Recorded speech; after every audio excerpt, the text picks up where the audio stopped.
Hi everyone, just up the garage with Chris's Renault 5 in the background.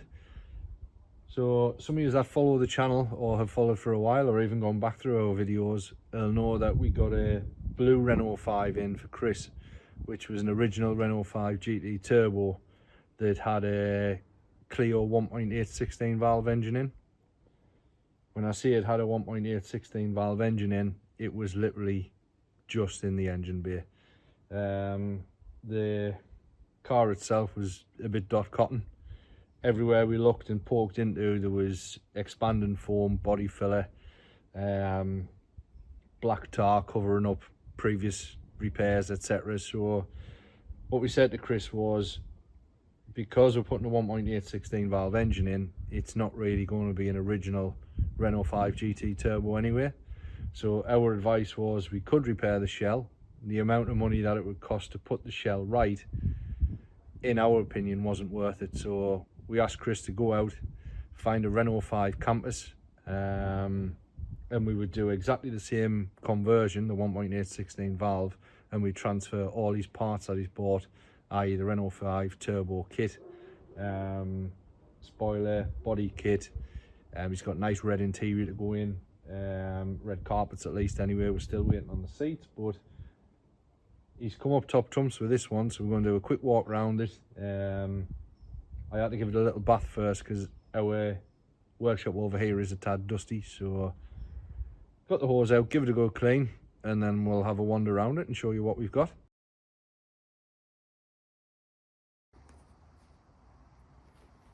So under the bonnet, we've got a lot of work to do if we are restoring this shell. Those of you that know Renault 5s, there's meant to be a cross between the top of the two turrets. You can see a cut off section there. There's meant to be like a joining panel in there. That'll give you some strength across the top of your turrets. Going across, the way they've cut it out, whoever cut it out for whatever reason, haven't done a particularly nice job of it.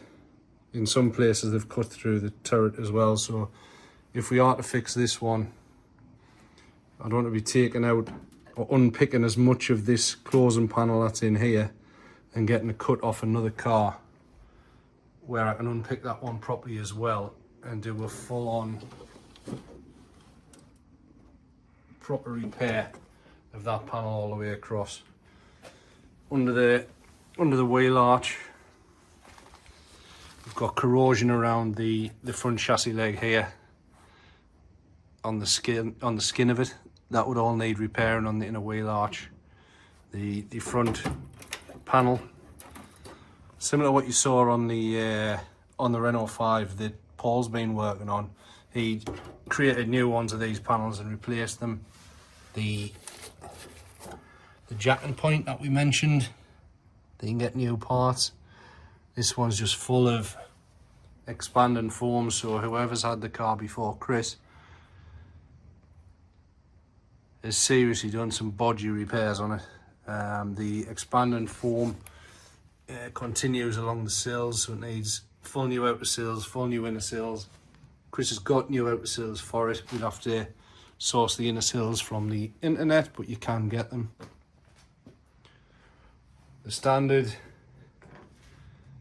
rot issues you get around the bottom of the windscreen, you can see through into the cabin of the car there. That's all the way across.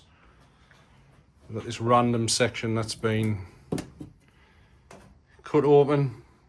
I can't for any reason understand why that's been done, other than the bonnet's been locked closed and they've cut through from the inner cabin to breach through to get to the clip, because the bonnet's for forward on the Renault 5. And then if you can see inside there, I'll open the door.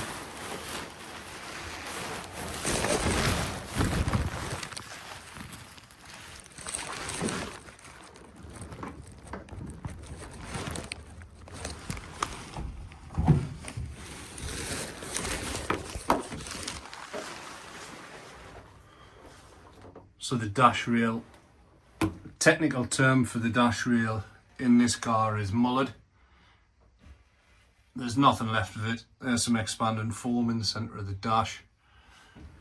There is what can only be described as plaster of Paris stuff holding the this bit of plate on the floor in, so we'll have to source a dash panel as well. So pretty much all of the upper front scuttle will need a decent amount of repair. And then we've got the floors need to be repaired. It's had a bolt-in roll cage installed. There is mounting points that you can see around the floor where that's been, and on the rear wheel arch. They would all have to be repaired. I mean, you can see through to the floor in that corner. And even the seat rails have been mullered. Mullered's my favourite word today. Where they've cut the brackets off, or whatever's been on there, or welded some things on, cut things off, installed seat runners at like, I don't know, 70-degree angles so they can get the seats in. It's all just been a bit weird what's gone on there. So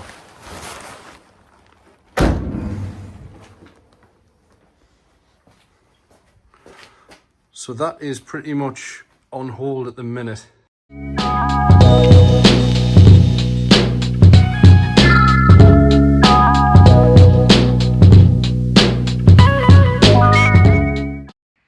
So this is Chris's Renault 5 Prima. After scouring loads of Renault 5s on the internet, he found this one for sale. Nice little M-Reg. Beauty. All original stickers on the back. Green flag. Not surprised.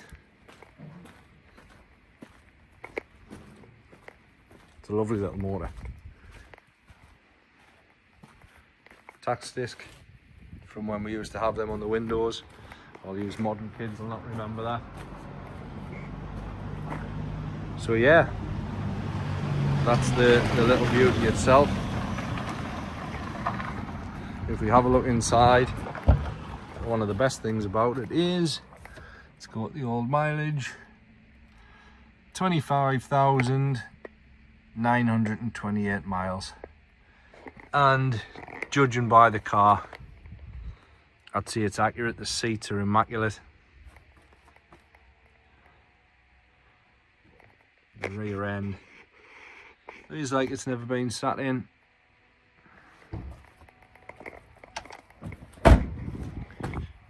In the boot, which is not open yet.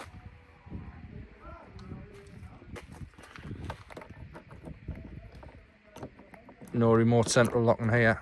I can get the key in.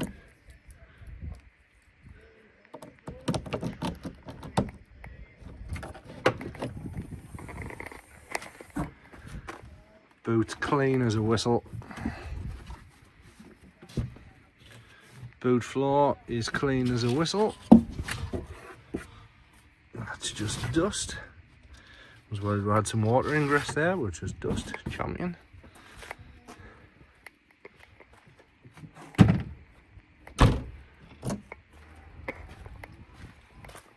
Head round and pop the old bonnet door.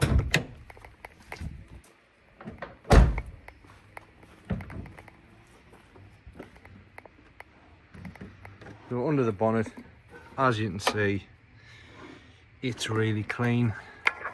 In the blue one, all this has been cut out. The structure under the bonnet for the new engine to go in. We're going to minimise that as much as possible, although he does want to put a turbo on it, and he's got the manifold and the turbo, but one step at a time. We need to get this out, clear some space, tidy up, get the subframe out. We'll probably shot blast and powder coat the subframe.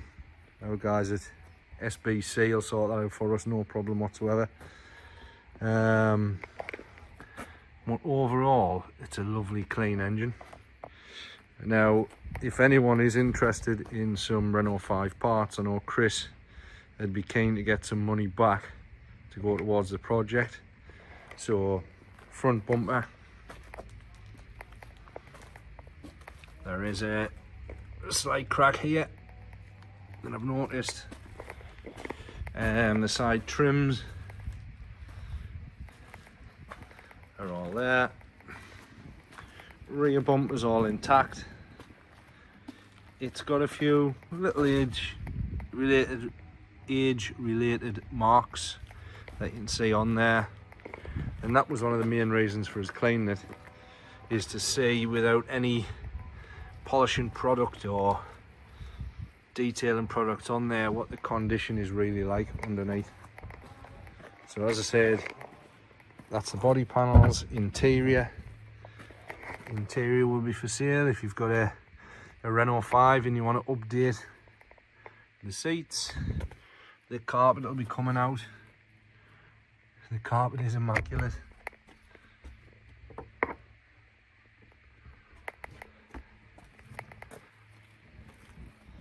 And most of all, the engine will be available. So we're going to go for a start on the key.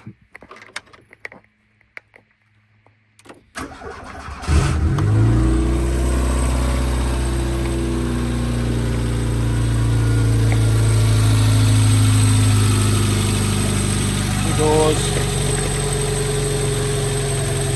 She's sweet tonight.